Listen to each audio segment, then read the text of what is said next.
Okay, here we are.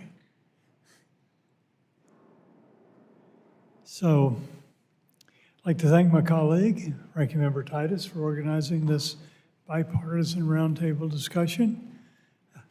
It's an important discussion. I want to thank also the industry representatives for your participation and attendance as well. Cargo theft has long been a problem, but it's now reaching epidemic proportions. Thefts from railroads alone increased 40% over the last year. These steps impose $35 billion in cost on the economy and supply chains. These target these supply chains in part because it's lucrative. There's a low chance of them getting arrested, and the prosecution is low. Much of our nation cargo across state lines, thefts are occurring along this supply chain. That makes coordinating both prevention and prosecution difficult. Worse, how thieves are obligating cargo, including cutting brake lines, sabotaging signals, creating hazards for the train crew and for the public. So anyway, we're excited to have this. What is clear, though, is that the federal government needs to be a better partner. That's what we want to do. That's why we're having this meeting. We want to be a better partner with this, not only you, but the states, supply chains, all that, to develop a more effective response to what's happening. Look forward to hearing your advice. And again, thank you for attending. Appreciate it. Ms. Titus, you want to? You sitting this so close to y'all, it makes me nervous.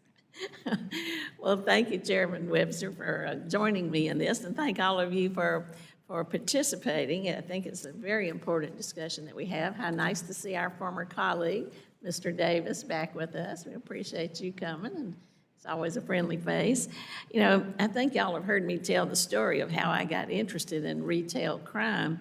I was standing in a Walgreens drugstore, and somebody came in, stood beside me, and just started scraping off the false eyelashes into a backpack and walked right out the door. And I knew this guy wasn't wearing that many false eyelashes, so he had to be doing something with them. And I asked the lady, I said, "Did you see that?" And she said, "Yeah, he comes in here every day." And then that led me to learn more about retail crime and how it's tied to criminal activity beyond just the stealing of the eyelashes. Then, Mr. Jeffries, you mentioned how it was a problem for cargo crime, for railroads, and then it's also come to our attention for trucking. A little bit different of an issue with fraud, but still, I think there are some things in common that we can talk about. There are a couple of bills that are already out there, but I don't know that they do enough, or maybe we can finesse some of those or come up with something else. You heard Mr. Webster talk about the statistics that merit our attention. I would just add to that $15 to $30 billion every year. We heard the recent $2 million worth of Nikes that were stolen in Arizona. You know, it's just a growing problem, and it ties into these criminal elements that do drug trafficking, human trafficking, other kinds of major crime. We've got the Combating Organized Retail Crime Act, CORCA, that I've introduced with Mr. Joyce. That doesn't come to T&I, but we still, and it involves us, so we need to be engaged in it. And then Ms. Norton's bill with Mr. Ezell, household goods, that looks at trucking crime. But let's hear from you all about what we can do better and some things that all of you have in common that we might be able to put into legislation or regulation, or at least draw attention to the issue, because it's not just about the price of things, it's also a safety issue for people who work in the industry and for the kind of neighboring communities around where these crimes occur, people who live there or have businesses there. So I think it is something that merits our attention, and it's great to have you as the experts who are here to talk to us about it and give us some advice. So if it's okay with you, Mr. Webster, can we just start by having everybody take a few minutes to give us a little synopsis of how these kind of crimes impact their industry for, 2 or 3 minutes, and then we'll go into kind of some more substantive details. Unless two of y'all want to make it, Mr. Nels, you want to make a statement first? I can't wait to hear from the Honorable Dave. Okay, well, we'll start with you, Honorable Davis. We'll see if I still know how to make these microphones work. Chairman Webster, Ranking Member Titus, my good friend Chairman Nels, thanks for allowing me the opportunity to be here on behalf of the U.S. Chamber of Commerce and the members of the U.S. Chamber of Commerce who make up the largest trade association in the world. The Chamber's been a national leader in the fight to end retail crime, and calling the retail crime a national crisis in a letter to Congress and state leaders as early as March of 2022. Our efforts have recently expanded to include combating rising supply chain crime that affects many of the members and groups that are sitting here as witnesses with me today. While other crime seems to be decreasing, as was mentioned, Mr. Chairman, retail crime saw a 24% increase in 2024. And our friends at CargoNet showed a similarly alarming 27% increase in cargo theft incidents from 2023 to 2024. These retail crime and cargo theft incidents are often the product of sophisticated organized crime rings that require a coordinated response from lawmakers, police, prosecutors, and the business community. We at the U.S. Chamber of Commerce believe that when people break the law, they should be held accountable for those crimes, thus deterring future criminals from doing the exact same thing. The Chamber's working to unite these stakeholders to come up with different approaches and different ideas and different awareness advocacy campaigns to ensure that crime like this doesn't slip through the cracks of law enforcement in the future. We're also ready to work with you to address weak prosecutors and those who slip through those cracks of law enforcement and are free to go out and do these crimes again, commit these crimes again. Congress and the states responded to the call from the business community by passing the INFORM Act in December of 2022, requiring disclosures and verification of online seller information, and the passage of over 21 state laws aimed at combating organized retail crime. But still more work needs to be done this Congress. In December, the U.S. Chamber hosted an event sponsored by UPS featuring government and business leaders on supply chain security and retail crime. The event featured my former colleagues and your colleagues, Congressman David Valadao and Congressman Brad Schneider, officials from DHS and UPS, Travelers, Garmin, Union Pacific, and the American Trucking Association, among others. The Chamber also supports, as mentioned Ranking Member Titus, CORCA, the Combating Organized Retail Crime Act, which was just introduced this Congress and has been expanded to include supply chain crime to its retail crime focus. This bipartisan bill, introduced by my good friend Dave Joyce and Susie Lee and others, as has been mentioned, and also in the Senate companion bill has been introduced by Senator Grassley and Senator Cortez Masto. This bill's focus on coordination of federal efforts is exactly what our experts in this area say is desperately needed to build on the successful laws and prosecutions at the state level. This builds off successful legislation that was introduced last Congress that the Chamber also supported. But I also have to say California has been a specific focus of the U.S. Chamber efforts in combating retail crime and cargo theft. In addition to our support for the Valadao bill last Congress, the Chamber brought former Rep. Mike Garcia and Congressman Jimmy Panetta together for a discussion on retail crime and its severe impact in California cities last year. California has been a very active ground for retail crime legislation by passing 12 state laws addressing this problem in 2024. However, more action on cargo theft in California is desperately needed, as has been reported a 72% increase in cargo thefts just in the first quarter of 2024.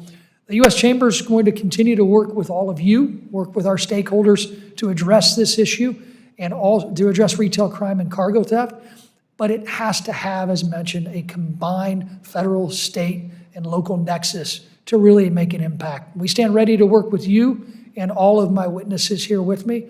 I'll yield back, and I can't wait for the questions.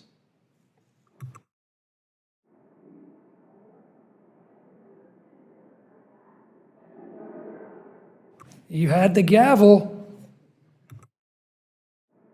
I'll keep it at 2. First, let me begin thanking Chair Webster, Ranking Member Titus, Congressman Nels for your interest and support of this critically important issue. We appreciate you shining a light on this issue as we sit here today. Over the past 5 years, both the frequency of cargo thefts and the value of goods stolen have risen dramatically. Before 2020, rail cargo theft was often a crime of opportunity. But today, it is a calculated, coordinated activity executed by sophisticated domestic and transnational criminal organizations. As mentioned, in 2024 alone, cargo thefts cost Class I railroads in total over $100 million, with incidents up over 40% from the year prior. This is not just a rail problem, as I know we're going to discuss today. It's an economy-wide problem. It's an economic security problem. It's a national security problem.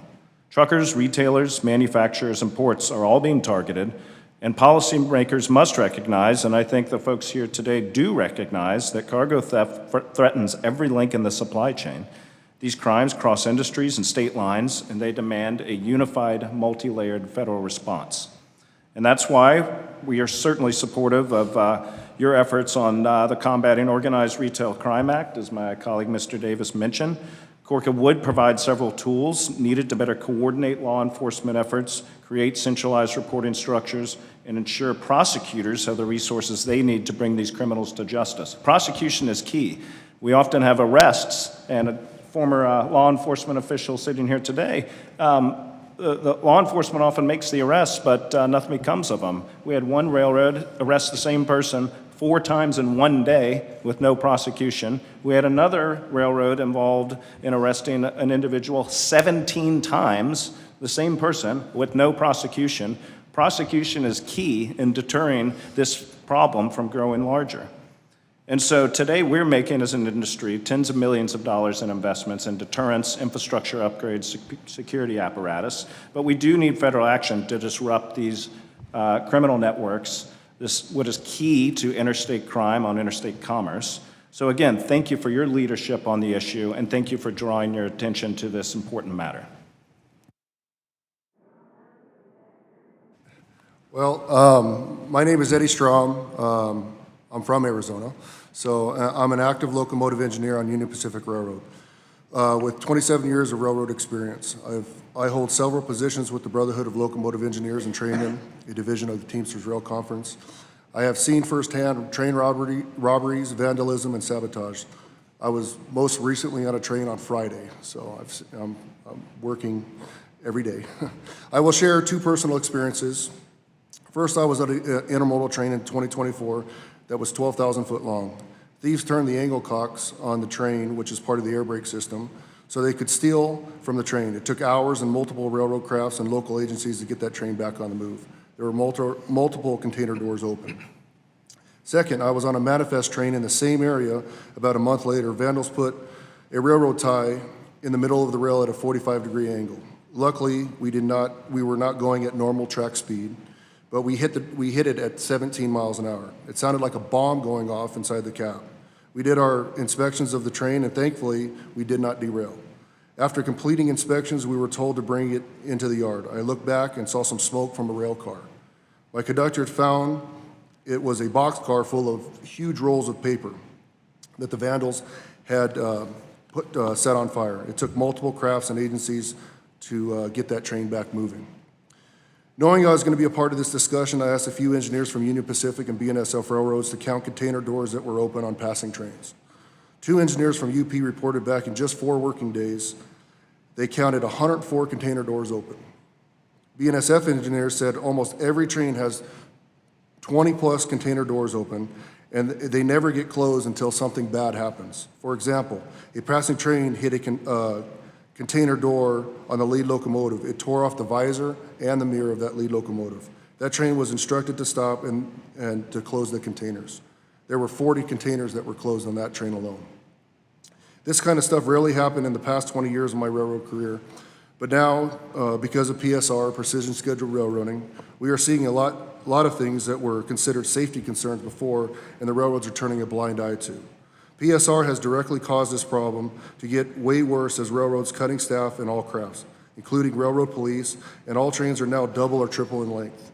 Both factors make it way more likely for the robbers to target these trains. So I'm looking forward to this discussion so that the railroads can get back to a safer and more efficient railroad for its employees, the customers, and the public.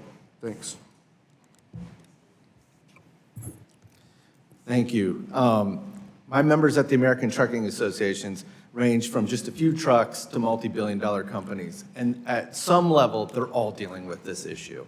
The way I say it is, they're all victims. They're either victims of crime and cargo theft, or they are spending so much money to try not to be a victim that they're also a victim, right? It's just one way they're getting hit one way or another. Of course, we all know about straight theft. It's been going on in the industry for a long time. But what is really advanced is strategic theft. It's these advanced cyber tactics. They're tricking fleets, shippers, brokers, and we're inadvertently delivering the freight right to the criminals, right? Often it's out of the country, it's gone before we even know it because it's these transnational criminal organizations targeting us. We also have some issues with FMCSA's registration system. So when we go in, my members can't tell if it's a legitimate carrier, if it's not a legitimate carrier. And this has been on the rise here recently, and in fact, since 2021 is up 1,500%, this type of strategic theft.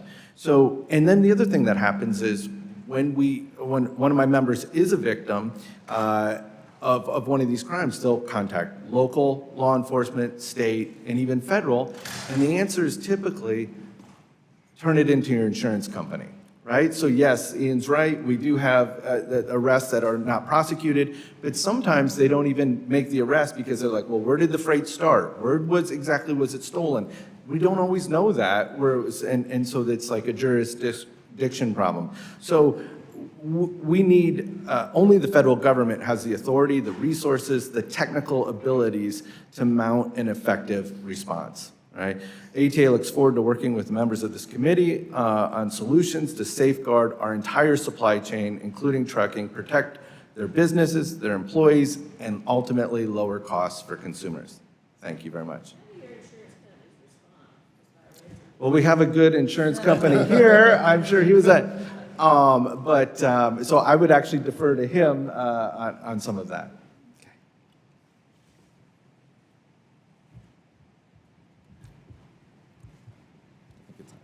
Oh, it's on? Yeah. Okay. Thank you, Chairman Webster. Thank you, Ranking Member Titus, for assembling us today. This is a very august panel of experts. I'm not just complimenting myself. We do really have some very strong experts in this field, so hopefully we can have a good dialogue and find some solutions. As one of our CargoNet friends, Keith Lewis, says, combating cargo theft is a team sport. It should involve collaboration and cooperation with everybody. When I think about our members, we are the Intermodal Association of North America, so we are those who touch the container. So if you think about the life cycle of the container from the beginning where the goods are actually loaded into the container to the end receiver, there's a lot of places along the way where theft can occur. So how do we prevent for that? Well, I think about cargo theft in 3 buckets. One is obviously prevention. So that container, when it's getting loaded, if it has sensors, door sensors that can detect if that door is opening, if it has RFID technology that lets you know the visibility of where the container is, that's enormously helpful. So there's a prevention. Then detection. That's knowing where it is happening. If you can talk to your police, you can get them involved right away so that within 30 minutes, if you can get someone there in 30 minutes, typically that's how long a crime takes to steal from a container. If you can get them in 30 minutes, you can actually retrieve a lot of the stolen goods or prevent it from happening altogether. And then finally, with enforcement, that's where you all come in. It's getting those perpetrators off the streets so they don't do the crimes over and over again. We all have a role to play in terms of information sharing, data gathering, and so our members are investing in it. As Mr. Costello said, if you don't invest in it, you're going to lose your business, and some of our members have. So I look forward to the rest of the discussion. Thank you. Chairman Webster, Ranking Member Titus, and members of the committee present here today, I want to thank you for the opportunity to address this threat of organized theft, targeting not only the railroads and trucking industry, but also the retail sector. As a representative of the National Retail Federation, I speak today on behalf of the retail community. These organized criminal groups are increasingly stealing cargo from rail cars and trucks, which poses a direct threat to our entire supply chain, commerce, and retail industries. These thefts are not isolated incidents by opportunistic criminals, but part of a broader network of organized retail crime, where stolen goods are resold to fund other criminal enterprises. These sophisticated and often transnational groups exploit weaknesses in security, infrastructure, and law enforcement coordination. They monitor shipping routes, identify security gaps, and frequently conduct thefts in remote areas where law enforcement response is limited. Their targets range from consumer goods and electronics to pharmaceuticals and essential supplies. Their goal is purely financial, moving stolen goods through illicit and illegal domestic resale markets or exporting them abroad, fueling further criminal activity. The impact of these thefts are immense. Billions of dollars are lost annually, disrupting every link in the logistics chain. Retailers face delayed inventories and increased costs to replace products, while transportation and distribution companies must spend significant resources to investigate these incidents and implement additional security measures. Food, medicine, and other perishable items are particularly vulnerable, raising product safety concerns as stolen goods are often improperly stored or sold past expiration dates. Consumers depend on the retail industry to deliver safe and timely products, yet these thefts across the entire logistics and supply chain erode confidence in our national economy. This crisis demands a coordinated response across federal, state, and local agencies. Public and private partnerships must strengthen intelligence sharing, enhance investigative efforts, and close regulatory loopholes that allow these criminal enterprises to flourish. I'd like to thank Ranking Member Titus for her support as being an original sponsor of the Corca bill, Chairman Webster and other members of this committee who are also co-sponsors of the existing Combating Organized Retail Crime Act of 2025. This act will help dismantle these criminal networks involved in cargo theft and retail crimes by improving investigative capabilities, strengthening penalties for those criminal groups, and increasing resources for law enforcement. With this legislation, we can protect our transportation infrastructure, safeguard our supply chain, and defend American businesses and consumers against organized theft. 94% of our retailers believe federal legislation is the necessary next step in curtailing this issue. I look forward to answering your questions, discussing solutions, and collaborating with you to resolve this issue. Thank you.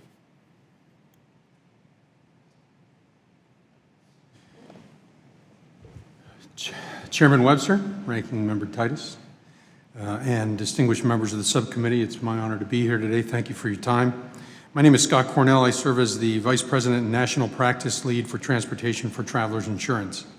I've spent over 2 decades focused on cargo theft prevention, including 11 years with our Special Investigations Group, where I helped launch the first dedicated cargo theft investigation unit in the insurance industry. At Travelers, we insure a large portion of the nation's freight carriers, and we've recovered over $130 million in stolen goods for our clients. Because of this, our clients count on us to stay ahead of this threat. And one of the fastest growing trends we're seeing, as has been mentioned here several times today, is what's considered or called strategic cargo theft. Cargo theft as a whole fundamentally changed in the United States sometime between 2020 and 2022. It changed from being conducted by primarily unsophisticated small regional groups that were maybe 8 to 10 in size and were somewhat rather unsophisticated in their methods, primarily conducting what we consider straight theft, which means they go straight out to the freight and steal it where it sits, truck stops, parking lots, drop lots, you name it, to now being conducted primarily by organized, very sophisticated international crime rings. Cargo theft, according to CargoNet data, from 2022 to 2024 has increased over 90%. That subcategory of strategic cargo theft has increased 1,475%, moving from roughly 3% of all cargo theft to somewhere around 33% of all cargo theft, and continuing to climb. These methods are extremely sophisticated. They use various methods of trickery, as stated, to trick the members of the supply chain into giving them the freight. And these methods continue to get more sophisticated every day.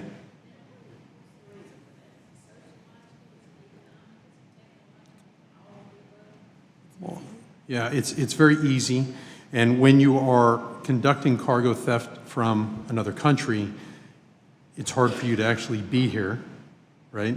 It also keeps them out of harm's way, meaning they don't have to physically be on site risking themselves getting caught stealing the freight, when they can actually impersonate a freight broker, hire a legitimate trucking company to go pick up the freight for them and have them move the freight. It allows them to be anywhere and steal freight anywhere, and the methods continue to get more sophisticated.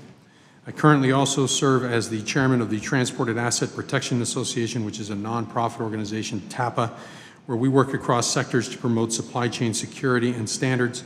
I look forward to sharing practical insight today and discussing how public and private collaboration can help us get ahead of increasingly sophisticated threat on cargo theft.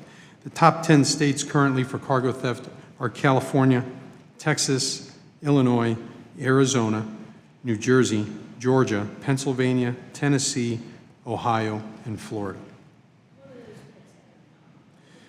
So it's kind of the perfect storm for most of those areas, right? They're either port cities or they have large rail areas. They have strong economies, high population density, arterial highways.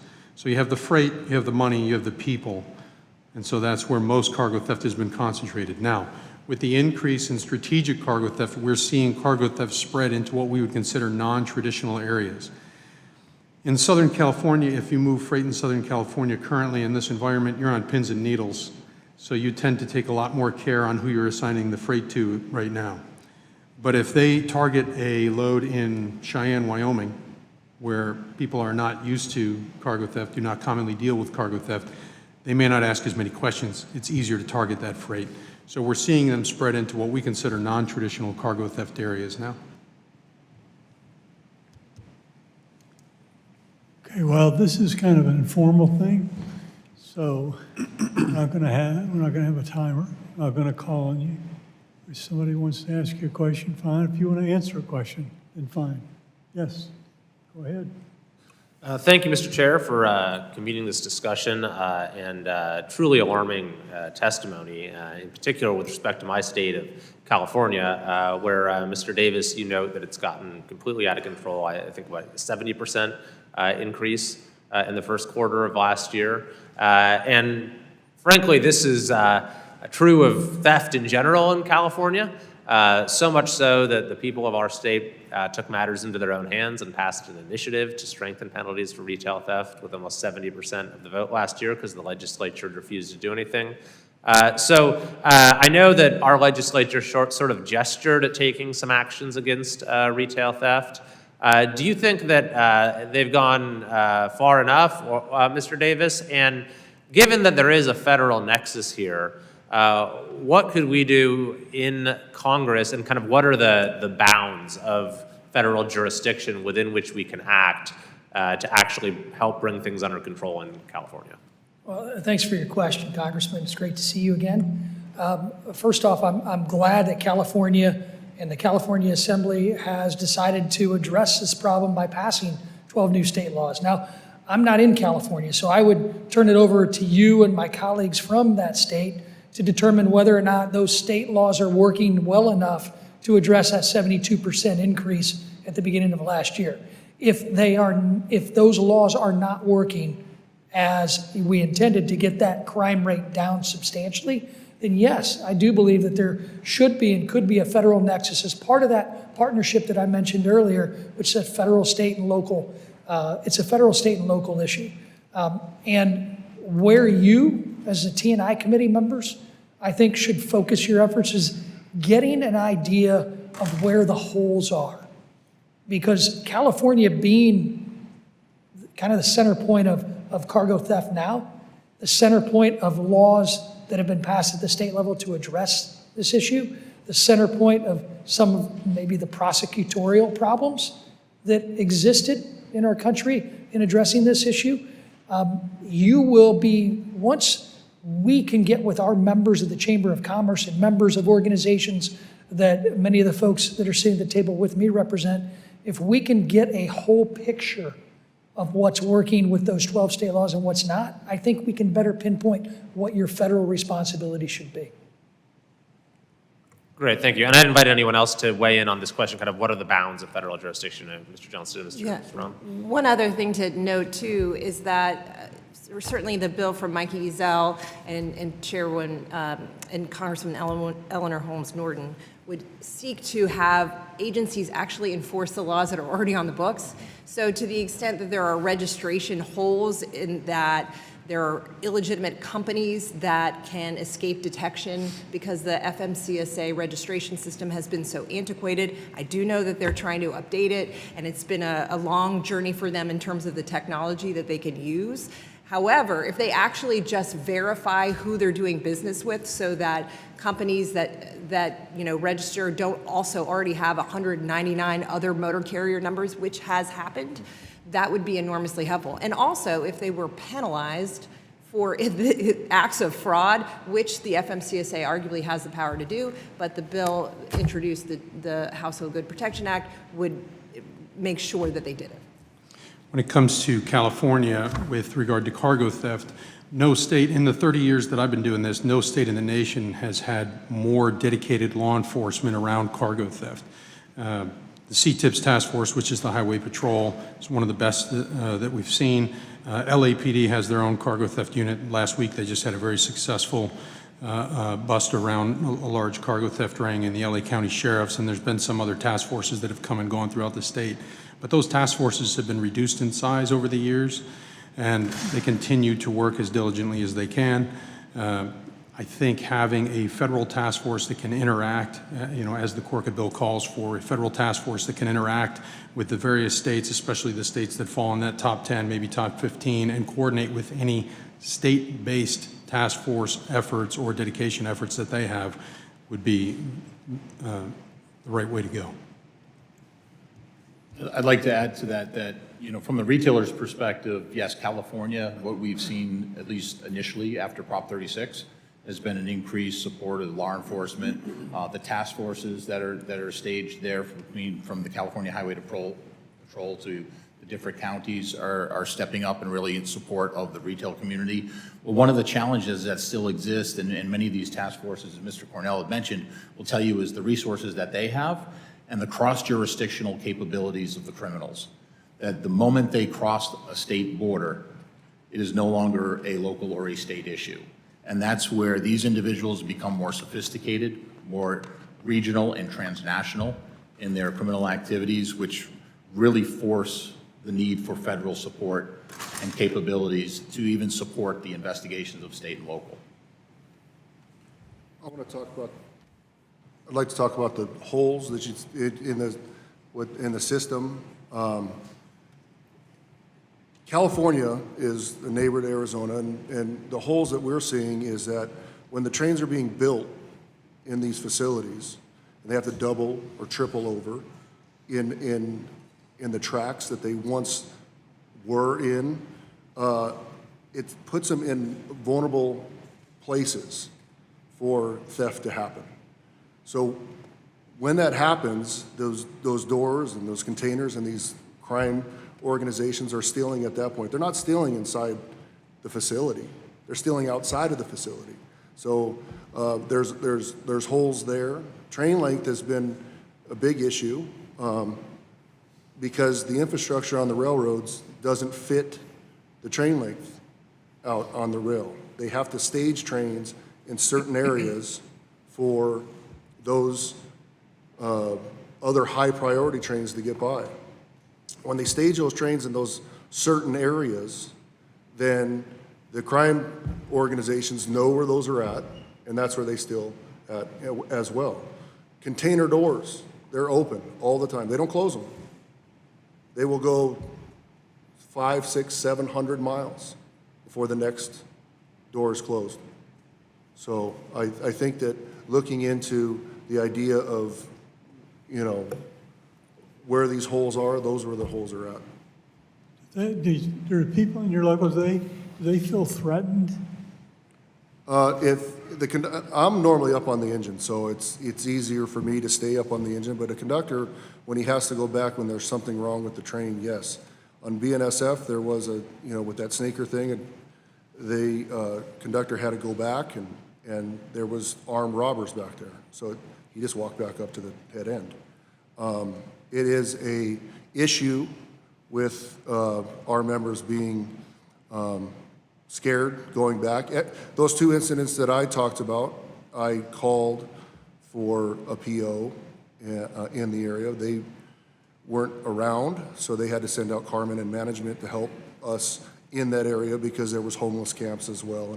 And in these high urban areas, it's just opportunity, opportunity, opportunity when they're outside of the fences of these facilities. So I think that's why it's so important that we have a focus on prosecution. And, won't surprise you that we might not necessarily see eye to eye on a couple of things here. I don't think there's any data showing there's a correlation between train length and cargo theft. But what we are talking about, though, is, employees being put into dangerous situations. And so when there's no deterrent from the prosecution side, it does nothing to keep people from coming back. And I remember an instance in the LA Basin where some folks were apprehended, and they said, that's fine, we'll be back tonight. Like, we'll get put in jail, we'll be back tonight. And gangs had drones flying over the railroads, tracking where things were moving. One of our railroads has a fleet of drones across its southern transcon, tracking trains and for security reasons. Well, we found out that railroad's drones are one of the most tracked drones out there by organized criminal syndicates. And so when there's no teeth on the back end, when it comes to enforcement and prosecuting and hitting people hard so they don't come back, then there's no discouragement whatsoever that's going to keep them from getting bolder and bolder and bolder, and frankly, putting my colleagues, folks, in a risky situation, which neither of us want to happen. And unfortunately, it appears just the way we seem to do things up here. It's almost like people have to die and get killed before we actually do something. I mean, we've had issues with air traffic control and this and that. You finally have a tragedy that takes place right in our city here, and now we're actually starting to do something and pay attention to ATC. It's things like that, and I think it's sad. So for us to try to be proactive, maybe the pain isn't real enough. Maybe isn't it sad to say? It's sad to say it, but the pain isn't real enough. I think you see crime is increasing. You have California. It's my understanding. Correct me if I'm wrong, but it's like in some of these towns, whether it's a Walmart, if it was under a certain threshold, they wouldn't even prosecute you. So I guess the bad guy, the bad hombre, could say, well, I can steal up to $700, walk out of the Walmart, not have to worry about being charged because it's under a certain amount of money. Was that not true? Anybody want to comment on that? Yeah. I think it was all over the news, and it took place for a very long time. And the criminals are sophisticated enough to think, well, if I can do it at Walmart, I might as well jump on one of your trains and do the same thing. And I agree with you, not on everything, but I agree with you on this issue. When you have soft on crime policies, which you have in California, this is the type of behavior you're going to see. I think the one way to try to resolve some of this is the telematics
when we talk about enforcement, I think one of the reasons that it's very important to entertain a federal task force is because, as stated early on, many of these organized crime rings are being operated from other countries, right? So you can effectively arrest the boots on the ground, so to speak, here in the United States, but those organized rings in other countries will send replacements over in rather short time, right? Oh, no, 100%. I'm agreeing with you 100%. But I'm saying beyond that, we need to have some kind of that federal reach that can potentially have an impact on the foreign entities too, that will continue to send replacement people over here once we get the prosecution in place over here. So also with regard to telematics, we work with our clients very closely to teach them how to prevent cargo theft, and we preach the use of tracking and covert tracking pretty regularly as the third layer in a three-layer approach to preventing cargo theft.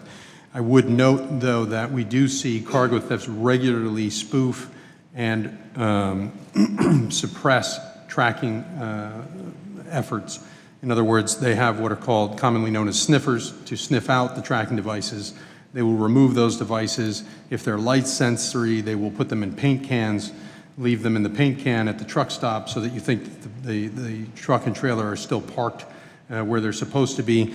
There's even been intelligence that's shown that they've actually taken the tracking devices, put them in the trunk of a car, driven the car along the route that the freight is supposed to go, pulled the car into the consignee's parking lot so that the freight broker now has a record of the freight moving across the country and entering the parking lot of the destination of the freight.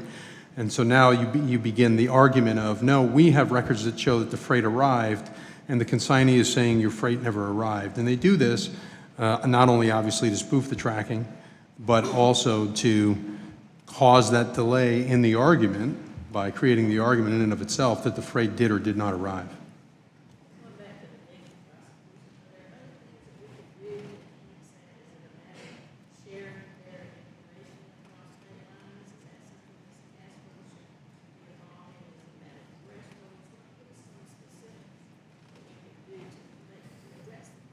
So I think, and this is one key part of the Combating Organized Retail Crime Act, is that sharing information, creating kind of standardized reporting of information so that there's a centralized approach to identifying, okay, let's go after this area. Let's try to cut the head off the snake here, so that the government can really see trends, and then hopefully get U.S. attorneys to then focus in and say, look, there's really something here. Here's the data to show it. We need your support to go and drop the hammer on these folks because we know who's doing it sometimes. And so, yes, absolutely, there's that shared info nexus out there.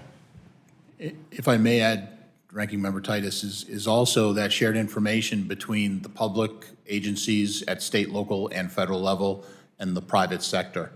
Because many of our organizations and associations and members have strengthened their investigative units and have great intelligence to share, and often do share, with law enforcement at state, local, and federal levels. But what we're starting to see is some of these larger cases are developing and taking in some of the resources of the federal agencies, is that some of these groups are not only operating, they're not operating solely on cargo theft and retail crime in the stores. It's the same larger organizations that are using these groups in different methods, including even the strategic cargo thefts, where we're starting to see these groups are becoming more sophisticated, more organized, more hierarchically based, better than our law enforcement agencies at the state and local level. They're trying better than our collective efforts today, because we don't have the shared intelligence and investigative resources, as I said earlier, to cross borders and to expand jurisdictions to go after those, as was mentioned, the heads of the snake. Analogy, I think, would be after 9/11, there was an incredible effort between the public and private sector to suss out intelligence on terrorist acts, particularly the railroads, who stood up the Transportation Security Operations Center, which is now housed in DOT, and the ability to share that information because it was ever-changing. And as our colleagues are saying, these criminals are ever-changing. As soon as you come up with something to deter them, the criminals find some way to counteract that. And so because it is an ever-shifting enterprise, we need to have constant communication and collaboration. And Ranking Member Titus, your point is well made on reporting. One of the biggest gaps that the industry deals with currently is that there is no uniform reporting of cargo theft across the United States. In other words, a police officer in California may report it under a cargo theft state-related statute, or they could report it as an auto theft. A police officer in Iowa could report it as burglary of a vehicle. So these cargo theft statistics get diluted into many other categories of crime. Whereas if we can get some standardized reporting through the Corca bill or any other means where cargo theft is being reported as cargo theft uniformly across the country, we would get more consistency in numbers. Right now, the industry depends largely on an organization called CargoNet, which is a various company that tracks cargo theft that's voluntarily reported to them by members, some law enforcement entities, insurance companies like ours, to try and help the industry understand the severity of cargo theft. Having said that, their cumulative numbers are probably actually about 1/10 to 1/15 of all actual cargo theft that takes place in the United States, because there is no mandatory or uniform reporting of cargo theft across the country. In terms of cargo theft, I know in California, there's always a concern that, by reporting, you get some insurance costs go up, some other things are, have you dealt with that in terms of from your members and broadly? In terms, I guess I'm curious, you say there's no uniform reporting, so how is it, I mean, every state does it differently? Is that what you're saying? Yeah, in fact, every police officer can do it differently, right, depending on how they want to take the report, because there is no uniform method of reporting it right now, like there is more so for like an auto theft or a burglary. While each different department may have a different way of reporting those crimes, they're commonly reported in similar ways. That doesn't exist for cargo theft. When it comes to reporting, your question about reporting in the industry, for us, we encourage our clients to report to us because we have a dedicated cargo theft team that will investigate cargo theft on their behalf. But as a whole, the industry is spotty on reporting. Some entities do report, some do not, and it can be for various reasons. It can be simply that they're not involved in organizations where the reporting is taken in, but because they would have to go out and report it themselves, sometimes it just doesn't happen. And the other thing is, a lot of trucking companies don't want to go out there and say, hey, I've gotten freight stolen, because they're afraid they're going to lose customers from that. So other customers, right? So I think there's been underreporting, as you've heard, for a long time, but that is changing. Like, it is getting so bad now that they're like realizing as an industry, they're not alone. And so I think we can do a lot better job. But what we need is, and I've talked to federal prosecutors about this, if you get one truck stolen, that might be worth $100,000. But there's a bigger organization behind that that has stolen, many trucks, trailers, and taken that. And if you add that up, then you meet the federal thresholds of prosecution. But right now that's not happening because we don't have that data to go behind that so that they realize it's the same organization. So is there a weak link? Like shippers, producers, retailers? Well, there's really no place to report it, Chairman Webster. So they may report it to the police, right? And we do see that. Almost anybody who is a victim of cargo theft consistently will report it to the police. But as I mentioned, it's not all being reported in the same way or in a uniform manner. So if a shipper in Texas reports it to the police and that is entered differently than a police officer in California or Iowa takes a similar report from another shipper, those numbers don't all come together, so we don't get those statistics that would help us see the bigger picture. I would just say, too, that there's a problem with pilferage. It's hard to detect, perhaps, that there have been not an entire container gone. He'll know, his members will know if their truckload is gone. However, if you have pilferage, and so they're just parts of the container that are missing, some electronic goods that are gone, you should have had 2,500 and you have 2,475. That's not necessarily known until way after the fact, which adds to the problem. I'd like to say railroad police were prevalent, before 2020, and railroad police were the backbone of the railroad industry. They would roll trains in, they would close container doors, they would take people off the trains. They are just not as present as they once were. They could be a resource to conducting this kind of theft, and reporting it to the different entities.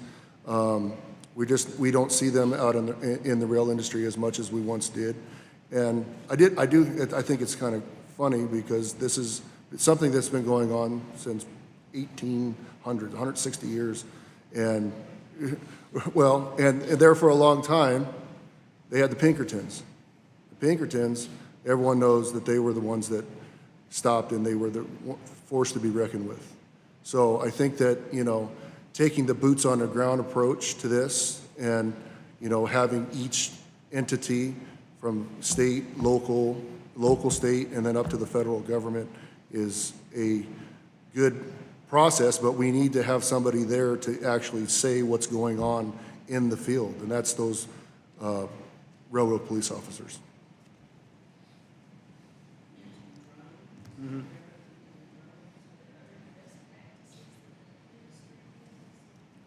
Yeah, so on top of what is a robust railroad police outfit across all railroads, the head of BNSF's police just testified in the Senate last month about a lot of the activities they're engaged in and continue to focus on. But technology continues to play a role there. So like I said, drone deterrence, security cameras, infrastructure hardening. But we also operate a 140,000-mile network so that you can't, put razor wire across the tracks, throughout the whole network. So it's a strategic approach. But included in that cost to the industry as far as from cargo theft, tens of millions of dollars of increased security investments are the result of that as well. I have seen, on those two incidents that I did report, I did talk to local police and, railroad management, and they did fix part of the problem. They did make fencing, that's cut-through fencing, down in high urban area of Tucson. It's just a deterrent, though, because now they found a way to cut through it. They found ways to get inside of it. It is slowing the process, but it is an eyesore. It's something that we're not used to, but it is something that they have done, along with drone testing. What would the penalty have to be in a drone?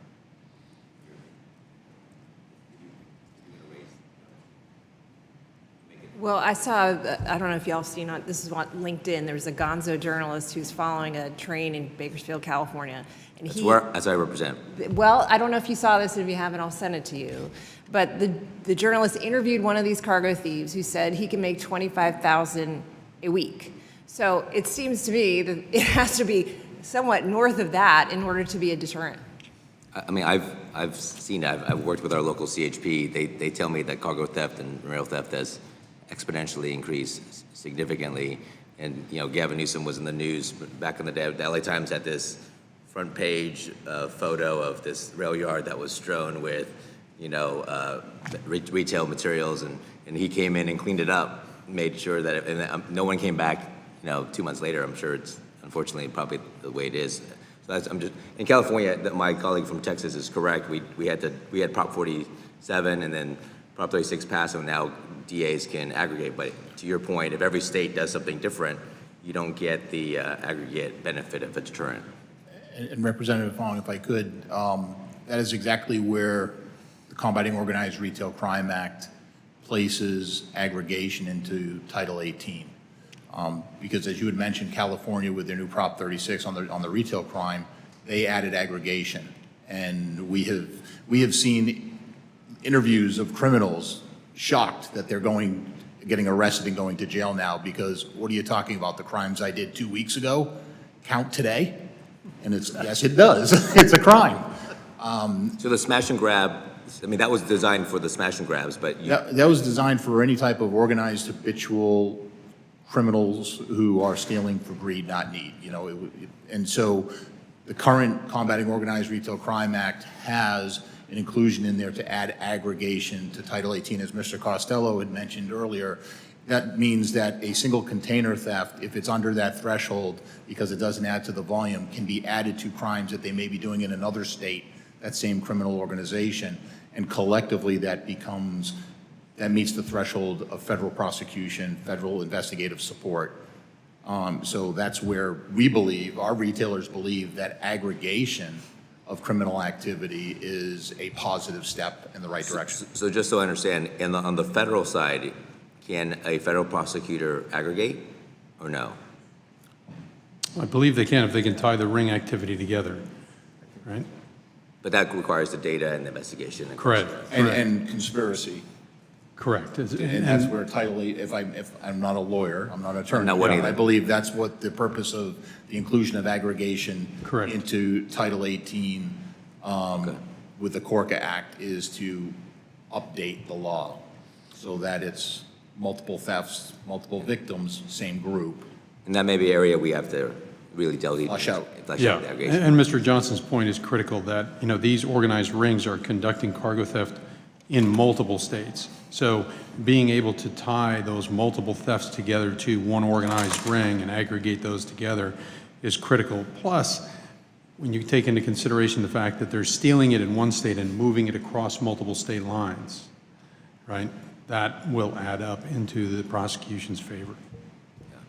Congressman, I would just add on the rail side in particular, because some of this has been going on since the 1800s. We actually do have some decent language on the federal law books.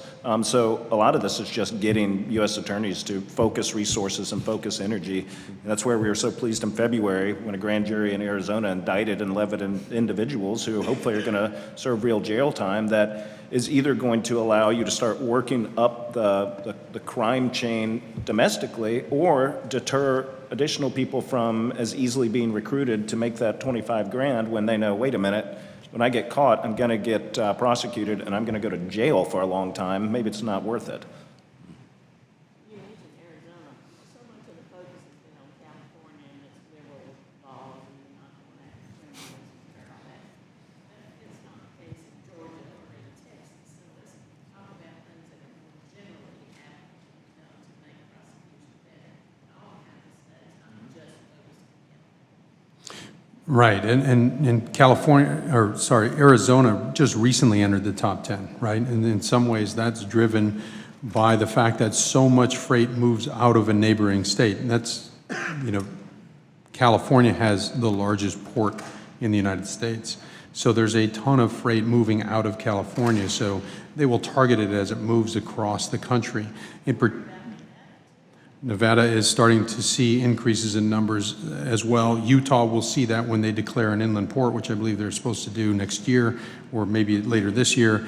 When you look at Arizona as an example, in particular on the west side of the state, we see heavy doses of pilferage, what we call follow crews that come out of California and will follow the freight across because the drivers will make a point to reach Arizona before they stop because of the difference in fuel prices.